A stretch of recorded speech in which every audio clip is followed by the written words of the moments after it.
Saudações, galera! Seja bem-vindo a mais uma videoaula. Eu sou o professor Heitor Victor, professor de língua portuguesa, e eu vou apresentar para vocês hoje aí o primeiro conteúdo da matriz de habilidades Enem. A gente está falando dos sistemas de comunicação e informação. Especificamente, a gente vai tentar identificar aí as características básicas desses sistemas para te ajudar aí com tudo para cima do vestibular. Vem comigo, que eu tenho certeza que vai ficar tudo bem claro para você.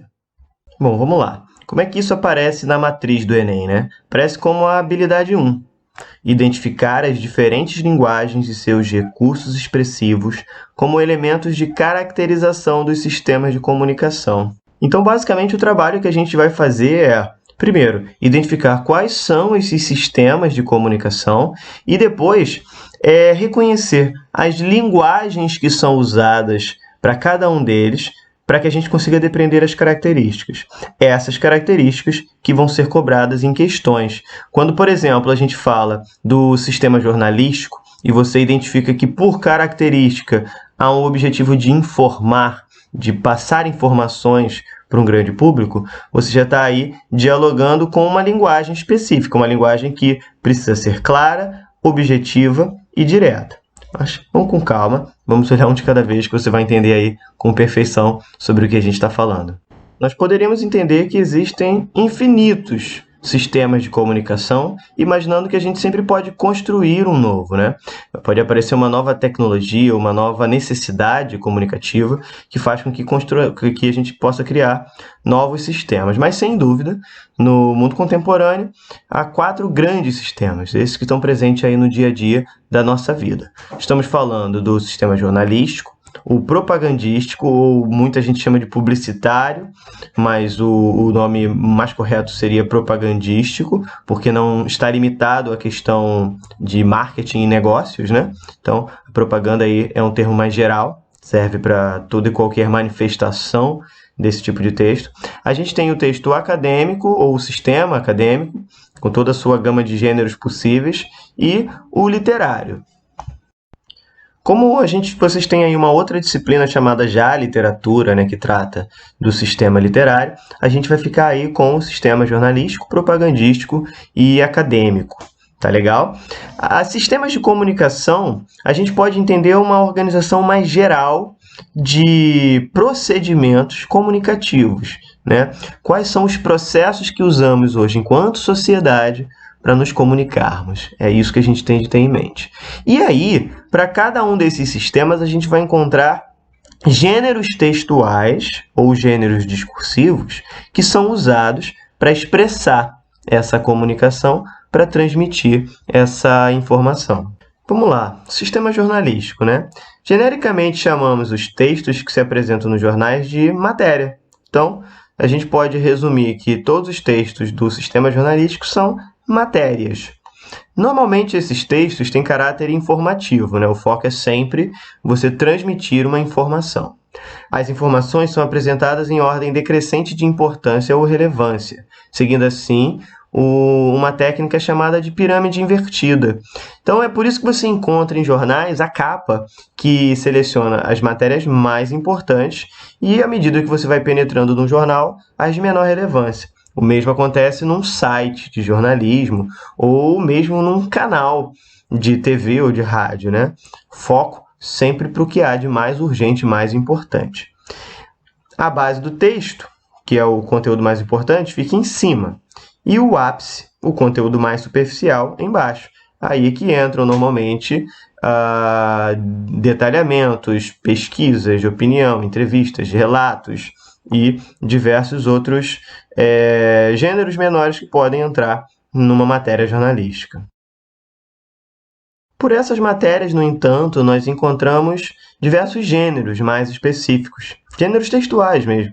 Temos aí a notícia, a entrevista, a reportagem, o artigo de opinião, a crônica jornalística, o editorial e a carta do leitor. De maneira geral, a gente entende que todos esses gêneros eles estão focados em transmitir uma informação. No entanto, há uma diferença. A notícia é um relato de um evento, um relato de um evento factual que já aconteceu. Portanto, você vai ter normalmente aí um texto narrativo. Seguindo a lógica da pirâmide invertida, você tem no primeiro parágrafo o que a gente costuma chamar de lead, que vem do inglês lead, né? L-E-A-D, que a gente já portuguesou para líder, L-I-D-E, que sintetiza o fato e depois é que você vai encontrar o detalhamento.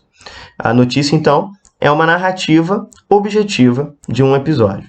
A gente tem a entrevista, que é quando você transmite para uma outra pessoa umas perguntas e respostas que foram feitas com alguém de relevância, de importância para a informação que vai ser passada.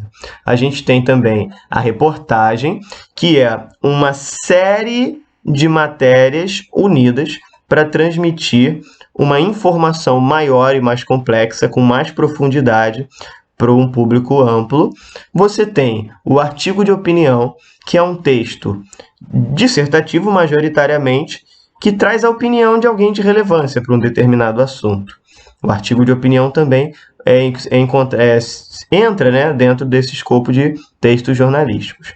A gente tem a crônica jornalística, que é um modelo tradicional de crônica, no entanto, ela está focada em trazer à reflexão um tema, um fato, um episódio que pode ter sido tirado de uma notícia. Veja bem, você tem uma notícia que motiva uma reflexão. Essa reflexão pode ser a crônica.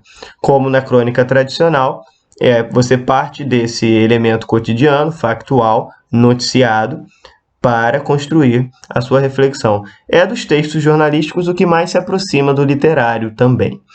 Você vai encontrar no editorial um texto de opinião, tal qual é o artigo de opinião, só que aqui não há um autor específico. Aqui você tem a opinião do jornal, você tem a opinião da instituição de mídia que é responsável por essa difusão de informações. Então, você vai encontrar o jornal XYZ colocando a opinião do jornal XYZ e não de nenhum de seus jornalistas ou de nenhuma pessoa de relevância para aquele tema.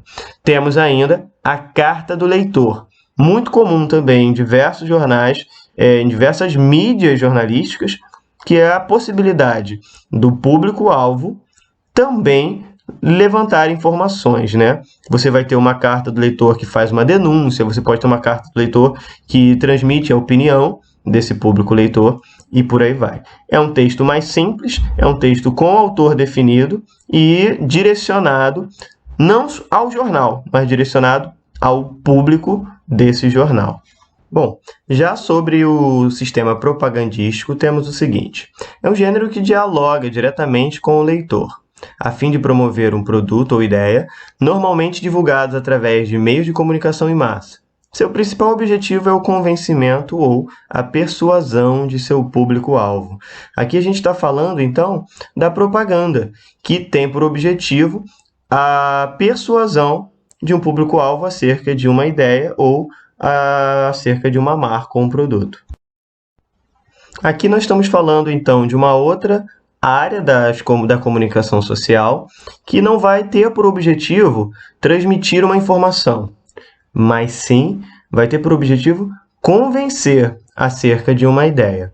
Basicamente, você vai ter a propaganda para vender um produto, para consolidar uma marca ou mesmo para passar uma ideia, como numa campanha que visa, por exemplo, a conscientização da população acerca de alguma coisa. Tudo isso está dentro aí do campo da propaganda.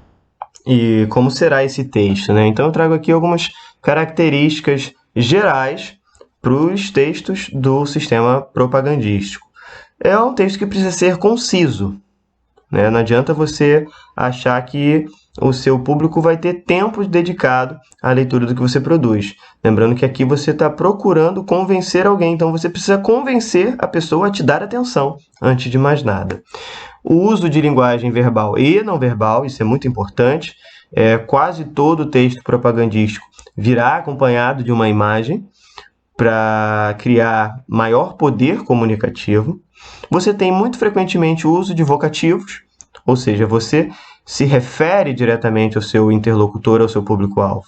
O imperativo também é muito comum, visto que você vai dar um comando, né, de compre, conscientize-se, entenda, e por aí vai. Muitos adjetivos, principalmente quando você vai tentar descrever um produto ou uma mercadoria. Adequação da linguagem ao público a que se destina. Você lembra que você tem aí um público específico e você precisa se direcionar de maneira adequada a ele. Normalmente será simples e informal, porque o recorte é maior de alcance para a sua produção. Você vai usar aí também, né, outros elementos, como imagens com cores fortes, músicas, recursos expressivos dos mais diversos, e tudo isso precisa estar sempre bem adequado ao seu público. Humor e ironia são também comumente utilizados. A criatividade é essencial, porque muitas vezes ela é quem vai chamar mais a atenção do que uma informação direta. O caráter comercial, ele não é predominante em todo o gênero propagandístico, mas é muito frequente, muito comum. E, por fim, a função da linguagem é apelativa, visto que normalmente você está preocupado com o seu receptor mais do que qualquer outra coisa. Uma informação pragmática que devemos ter em mente é que você vai ser avaliado sempre por meio de uma prova escrita. Isso traz algumas limitações acerca da avaliação sobre o seu domínio do sistema de comunicação propagandístico. Limitação essa por restrita ali ao material de exposição da questão. Normalmente, você vai ter texto e imagem. Então, apesar de haver uma infinidade de peças publicitárias ou de possibilidades de peças propagandísticas, a gente normalmente vai trabalhar na prova com o cartaz, o banner ou mesmo o panfleto. Então, eu vou agora enumerar alguns gêneros possíveis do sistema propagandístico, mas sabendo que há uma certa limitação aí, na maneira como ele vai aparecer na sua prova. Jornais, revistas. Lembrando que a gente falou do sistema jornalístico, né? Ele informa, mas ele se vinculou ao gênero propagandístico há muito tempo. Já no século XIX você encontrava propagandas em jornais. Hoje é uma das maiores fontes de renda e de sobrevivência dos jornais é estar vinculado ao gênero propagandístico, o que possibilita recurso, né? Aquisição de recurso para desempenhar aí o seu trabalho. Então você tem as revistas, as televisões e os rádios, e as rádios, né, para ser mais específico, que seguem a mesma linha de uma certa dependência financeira da propaganda.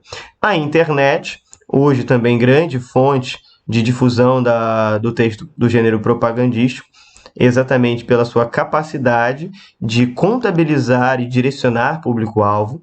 E, claro, os modelos mais físicos, vamos dizer assim, de propaganda. Caso do outdoor, que é aquele cartaz grande que é posto na rua. O cartaz é uma peça menor, que você normalmente vai ver espalhado pelas paredes e muros. Panfletos, né, peças de mão, que podem ser distribuídos para a difusão de uma mercadoria ou de uma ideia. E as faixas, muito comuns aí para você anunciar eventos, né? Você coloca num ponto de boa visibilidade.